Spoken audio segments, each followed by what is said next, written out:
Hoy tenemos el placer de conversar con el abogado Francisco Álvarez Valdés. Muchas gracias, Gustavo. Gracias de nuevo por la invitación y aquí estoy a tu orden.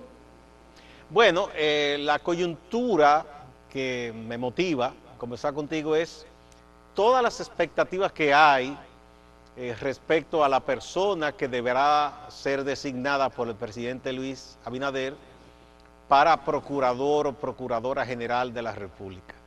Vamos a ver, brevemente, en esta coyuntura, ¿cuál tú piensas que sería el perfil ideal para esa persona ser nombrada?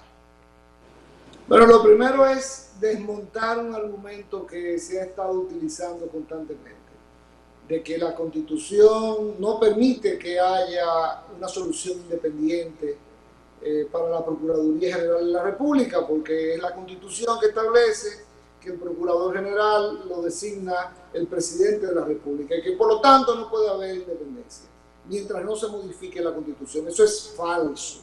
En primer lugar, la independencia depende de la persona que ostenta el cargo.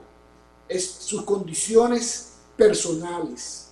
Una persona es independiente o no de acuerdo a su convicción, no necesariamente a quien lo designe o no lo designe o lo pueda quitar.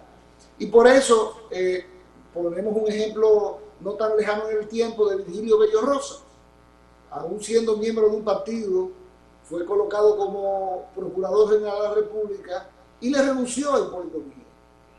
¿Por qué? Porque Virgilio Bello en sus convicciones personales era independiente. Entonces, en este momento, ante la promesa de Luis Abinader de designar una persona desvinculada de los partidos políticos en primer lugar, es un elemento del perfil, pero en segundo lugar que sea independiente, se está refiriendo a esa característica intrínseca del ser humano. Y eso es perfectamente posible, incorporar en el perfil para buscar una persona que, si es designada por decreto, ese hecho no va a reducir su independencia, o que el presidente lo pueda quitar por decreto, tampoco va a reducir su independencia. Y ahora te pongo otro ejemplo más cercano en el tiempo: Isidoro Santana. Isidoro Santana fue designado ministro de Economía, Planificación y Desarrollo por el presidente Danilo Medina, pero es una persona independiente. ¿Quién lo niega?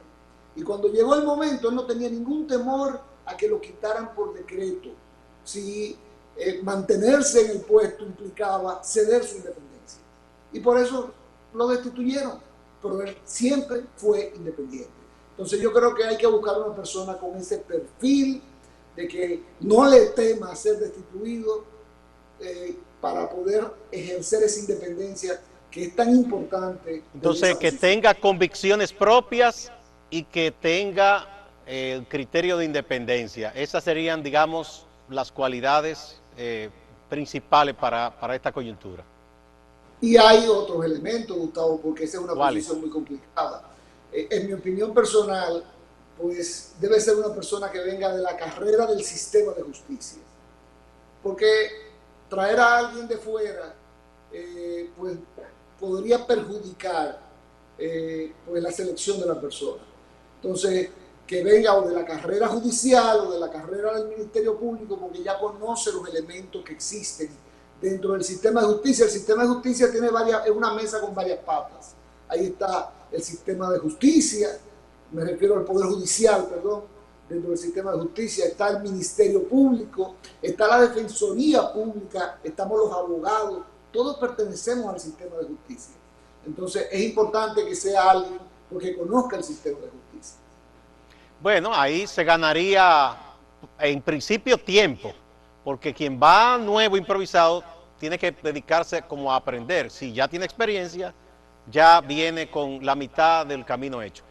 Otro aspecto, Pancho, se ha estado hablando de que es necesario introducir algunas reformas al Ministerio Público y que no es necesario, opinan algunos juristas, tener que cambiar la ley, ni mucho menos la Constitución. ¿Cuáles reformas se podrían hacer sin necesidad de esperar un cambio de ley o una reforma constitucional? Bueno, vamos a poner otro ejemplo. ¿Tú te recuerdas de alguna ley creando lo que fue el DEPRECO en su oportunidad, que algo no evolucionado en cuanto al nombre, lamentablemente no en cuanto a su ejercicio, y hoy se llama PETCA. PETCA, el PETCA. Bueno, eso no fue a través de una ley, Gustavo, no fue a través de una modificación constitucional, Gustavo, fue a través de un decreto. Entonces, crear dentro de la estructura actual establecida por ley y por la Constitución un procurador especializado, rodeándolo de las herramientas para que pueda ejercer esa función con independencia, porque déjame decirte algo, existe lo que se llama la independencia funcional dentro del Ministerio Público. El Procurador General de la República no puede tomar el teléfono y llamar a un fiscalizador para decirle, en tal caso usted tiene que dictaminar de esta manera, porque existe la independencia funcional. Entonces, se puede crear perfectamente de una Fiscalía Especial Anticorrupción, usted la puede llamar Procuraduría Especializada para entrarla dentro de las posiciones que establece inclusive la Ley Orgánica del Ministerio Público. Se puede crear, repito, dotándola de las herramientas necesarias para hacer una función eficiente. Y en ese sentido ya hay un trabajo realizado por un grupo de organizaciones en Santiago y que ha descrito perfectamente José Luis Tavera en varios de sus artículos al respecto. O sea que no hay que inventar mucho para dar ese paso. Otra cosa, Pancho, ¿tú piensas que la escuela en que se forman lo que deben ser luego fiscales y otros funcionarios del Ministerio Público, esa escuela, está llenando las expectativas, las funciones para las cuales fue creada o necesita algún reforzamiento, alguna reforma también? Mira, el problema de todas las escuelas, comenzando por las escuelas de primaria, secundaria, en fin, pasando por las universidades y siguiendo con las escuelas profesionales y la del Ministerio Público y la Escuela Nacional de la Judicatura, todas deben estar revestidas ¿de qué? De un elemento esencial que es el apartidismo. Porque obviamente no se va a esos centros a hacer trabajo político electoral, se va a recibir una formación para después aplicarlo en la práctica. Entonces, ¿qué es lo que ha ocurrido lamentablemente? En el sistema de justicia ha ocurrido exactamente lo mismo que ha ocurrido en el Colegio de Abogados. El Colegio de Abogados se convirtió en una arena político-electoral. Y allí, no ahora que está en manos del PLD, sino desde siempre. Me recuerdo cuando ganaba, por ejemplo, las elecciones del colegio, una persona adyacente, vamos a decirlo de esa manera, al PRD. Pues salía derecho donde José Francisco Peña Gómez, me recuerdo como ahora, a entregarle ese triunfo.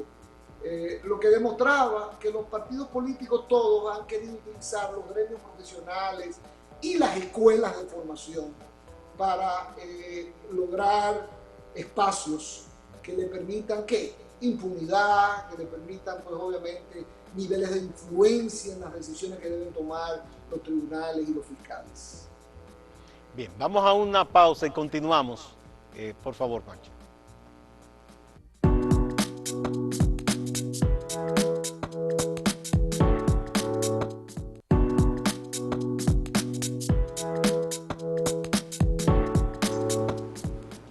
Francisco Álvarez Valdés, Pancho, es nuestro invitado de este día. Pancho, otro aspecto que se ha estado hablando es de si se debe reformar la Constitución para cambiar lo que se hizo en la Constitución de 2010, de incluir al procurador en el Consejo de la Magistratura. ¿Tú piensas que eso sería bueno que se haga? Mira, el sistema de justicia necesita de una reforma constitucional. Lo que pasa es que este no es el momento para estar planteando. Hay que buscar soluciones como la que ha propuesto Luis Abinader, un procurador general independiente, lo que se ha propuesto desde Santiago, una fiscalía especializada en perseguir los actos de corrupción, que no requieren, repito, como ya señalé anteriormente, de una reforma constitucional, ni siquiera de una reforma legal. Pero, Gustavo, más adelante, una vez este gobierno enfrente, esperamos con todo el éxito posible, las prioridades que tiene la nación en este momento, que son, número uno, la salud del pueblo, por la pandemia, y número dos, el tema económico producto de la pandemia, pues una vez esos temas estén bajo control y no se distraiga la atención que necesita que se le presten a esos temas, entonces va a haber que prestarle atención al tema institucional en varios sentidos. Y uno de ellos es el sistema de justicia. Hay varios aspectos. Y yo creo que va en la línea de lo que ha dicho el futuro consultor jurídico del Poder Ejecutivo Antoliano Peralta. Yo inclusive he trabajado el tema de la necesidad de crear un ministro de justicia en la República Dominicana. Ese ministro de justicia tendría las facultades que hoy tiene el consultor jurídico del Poder Ejecutivo, pero además recibiría las funciones que en lo que tiene que ver con política criminal del Estado, de establecer la política criminal del Estado, lo que tiene que ver con la parte preventiva de los crímenes y delitos, cómo combatir preventivamente los crímenes y delitos, lo que tiene que ver con el manejo de las cárceles. Todo eso tiene que ser traspasado de la Procuraduría General de la República a ese Ministerio de Justicia. No se están duplicando organismos, porque desaparecería la consultoría jurídica del Poder Ejecutivo para convertirse en un Ministerio de Justicia. ¿Y por qué? ¿Cuál es la finalidad de todo esto?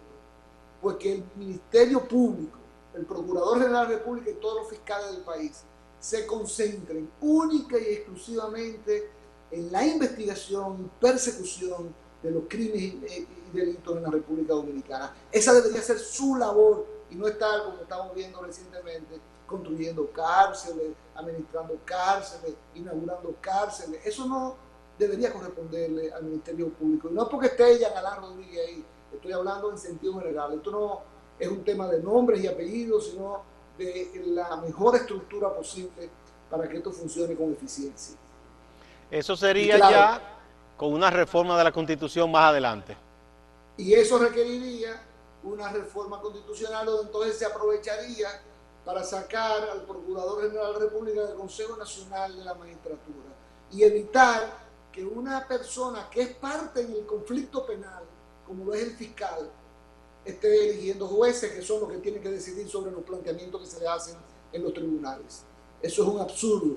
Pero además también hay que tomar en cuenta que uno de los aspectos a modificar cuando se haga la reforma constitucional es eliminar eso que puso Leonel Fernández ahí, de que a los jueces de la Suprema Corte hay que evaluarlo cada 7 años. Ese fue un mecanismo para quitar y poner jueces de la Suprema Corte de Justicia a conveniencia de los partidos políticos. ¿Se debe quitar esa evaluación entonces?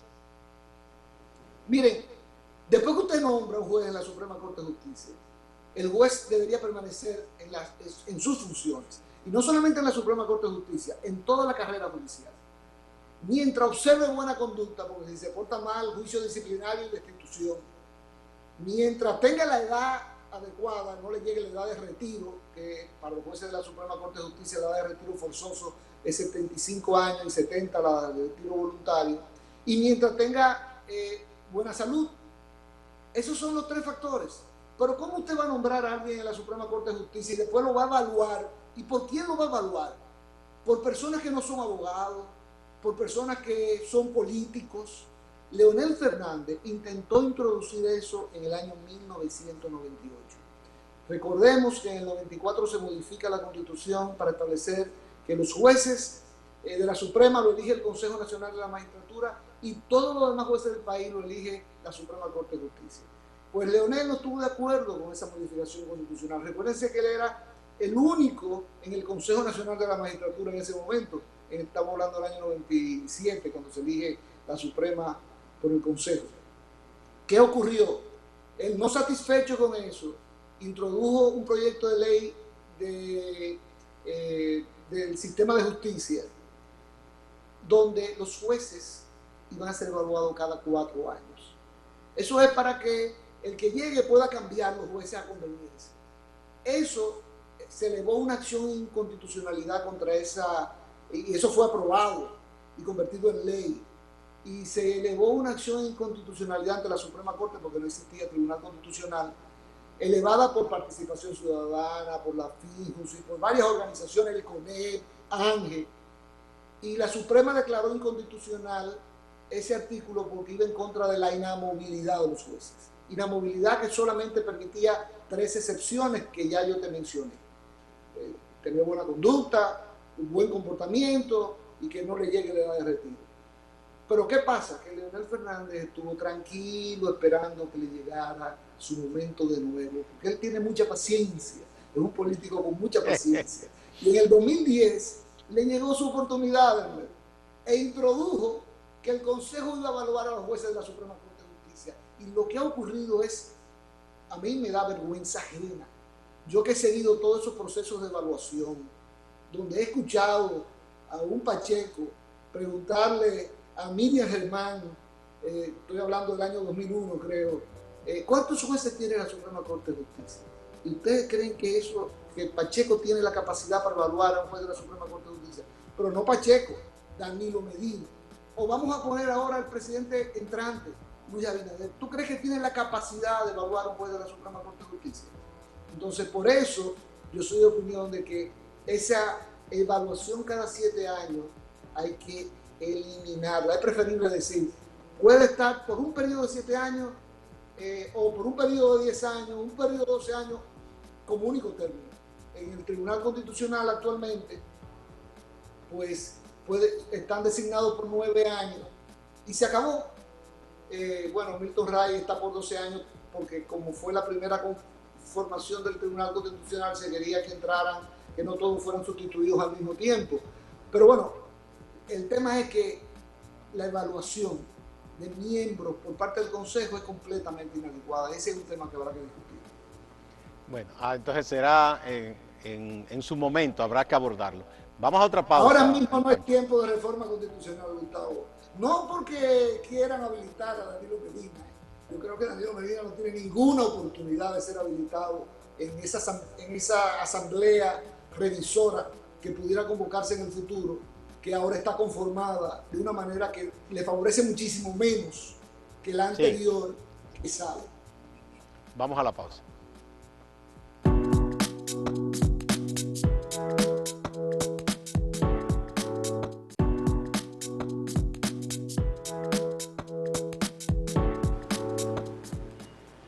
Francisco Álvarez Valdés es nuestro invitado de este día.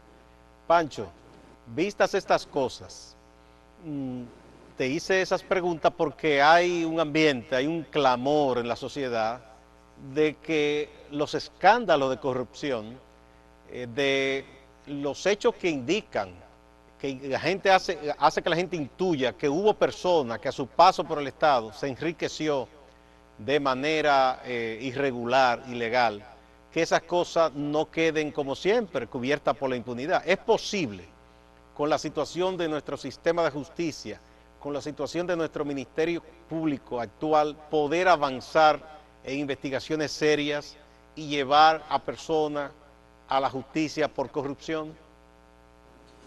Mira, yo creo que no es que la gente intuye, como tú dices, es que ha habido claros actos de corrupción.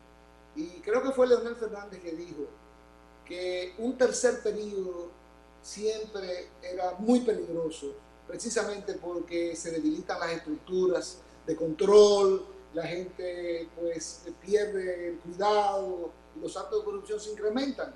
Y eso es lo que ha ocurrido con los gobiernos del PLD. Y dirán, ay, con lo del PRD, que ahora es PRM, ¿no? Bueno, lo que pasa es que gobernó 4 años y no le dieron la oportunidad de probar si un segundo mandato o un tercer mandato. Ahora, el PLD estuvo 4 años primero y después tuvo 16 años como partido oficial. Y de esos 16 años, 8 se lo utilizó Leonel Fernández y 8 Danilo Medina.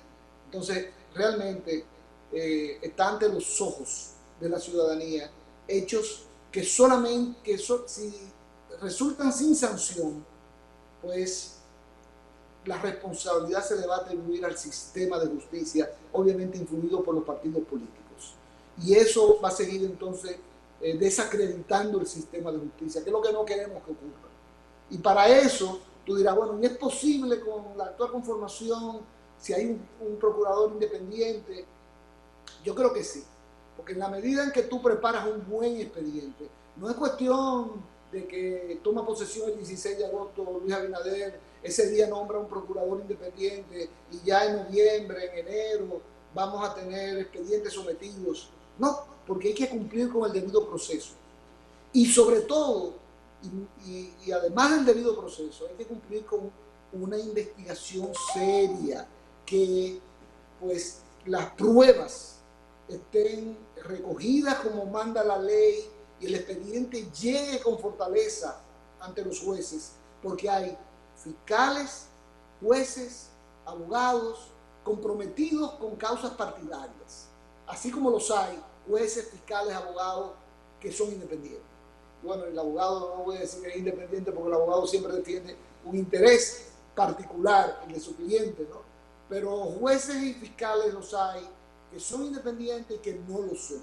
Ahora, un juez que no es independiente le es mucho más difícil, pues, echar a un lado un expediente cuando está bien conformado, cuando las pruebas han sido obtenidas correctamente y cuando las pruebas son imposibles de refutar. Entonces, por eso, a quien llegue ahí, hay que darle la oportunidad, primero, de organizar lo que hay en la Procuraduría General de la República, y en segundo lugar, de mandar una señal clara de que hay que investigar.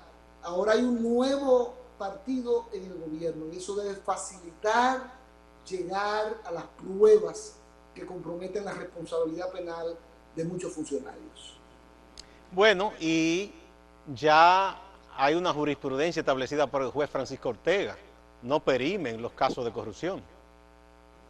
Pero esa jurisprudencia de no prescripción, hay algunos abogados que la atacan. Yo soy de lo que estoy de acuerdo, porque la idea es, así como hay crímenes de lesa humanidad que no prescriben, para mí los crímenes de corrupción son crímenes de lesa humanidad, porque no es que están perjudicando a una persona, como cuando alguien mata a otro, ¿no? Hay una familia afectada. Cuando hay un crimen de corrupción, toda la sociedad es afectada. Y es válida entonces la comparación de decir que es un crimen de lesa humanidad. Pero ese es un tema, Gustavo, que yo anticipo que llegará al Tribunal Constitucional y habrá que ver si tenemos un Tribunal Constitucional progresista, pues pudiera coger la tesis del magistrado Ortega. De lo contrario, pues obviamente la declararía inconstitucional. Otra cosa, Pancho, ¿cuándo correspondería revisar la Constitución? Es decir, si se le llega a algunos en la Suprema, en el Constitucional, el tiempo ya de cambio de los integrantes, ¿cuándo sería eso? Qué bueno que me haces esa pregunta, porque yo te decía que la reforma constitucional hay que dejarla para un periodo posterior. ¿Cuándo? Yo no creo que hay que sacar la bola de cristal ahora para decir cuándo. Sencillamente para después.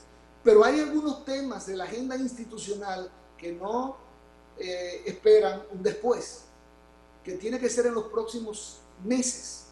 Por ejemplo, 4 de los miembros del Tribunal Constitucional vencen en diciembre.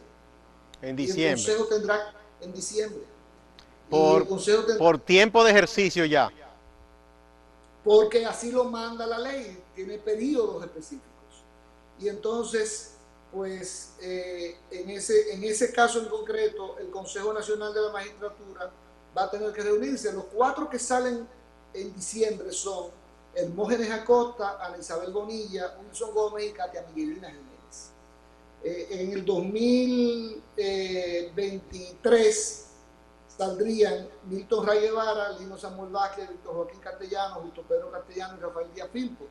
O sea que eso también entra dentro de este periodo de gobierno, ¿no? Estos 4 años que comienzan ahora.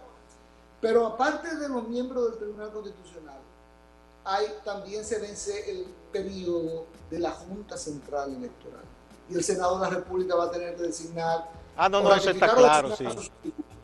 Pero también vence el periodo del Tribunal Superior Electoral. Y también el Consejo Nacional de la Magistratura va a tener que enfrentarse a esa tarea. Y vencen los miembros de la Cámara de Cuentas. Y también está vencido el Defensor del Pueblo. Cuando tú vienes a ver, tenemos una serie de tareas que tocan transversalmente la parte institucional, que no es cuestión de decir eso se va a quedar para el año que viene. La gente quiere cambio, votó por el cambio. Ahí aprovecharse para la renovación, y una renovación que marque una diferencia. Muchas gracias, Pancho. Entonces, no, pero yo quisiera, Gustavo, antes de terminar, Sí. ¿viste? Una renovación, aprovecharse para la renovación, es la oportunidad que va a tener Luis Abinader, porque ¿cómo puede quedar conformado el Consejo Nacional de la Magistratura? Posiblemente 4 contra 4, pero el voto del presidente es predominante. Si hay empate, decide el voto presidencial. Entonces le va a tocar a Luis Abinader lo que él ha prometido que va a hacer con la Procuraduría General de la República, replicarlo también para esos otros órganos constitucionales que te acabo de mencionar. Bien, muchísimas gracias, Pancho Francisco Álvarez Valdés, abogado muy reconocido, por explicarnos las posibilidades que tiene el nuevo gobierno respecto a la renovación en esos órganos vitales para tratar de trabajar, avanzar en investigación de temas de corrupción, ponerle cese, fin a la impunidad que la gente está esperando. Muchas gracias. A ustedes también, amigas y amigos, gracias, y no se vayan, que hay más en Acento Portal y Acento TV.